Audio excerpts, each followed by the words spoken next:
الحمد لله رب العالمين وصلى الله وسلم وبارك. انصرهم نصرا مؤزرا عاجلا غير آجل ya Rabbel alemin. Allahümme ensur ya Rabbi.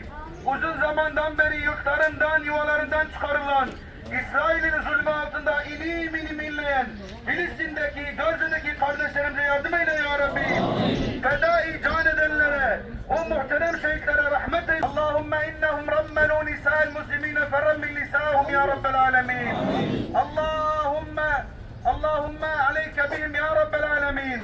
Allahümme ahzurhum ya Rabbel alemin. Filistin'deki kardeşlerimize ve dünyadaki bütün Müslümanlara muzaffer ve mansur eyle ya Rabbi. Dualarımızı kabul eyle ya Rabbi. Dualarımızı kabul eyle ya Rabbi. Velhamdülillahi Rabbil alemin.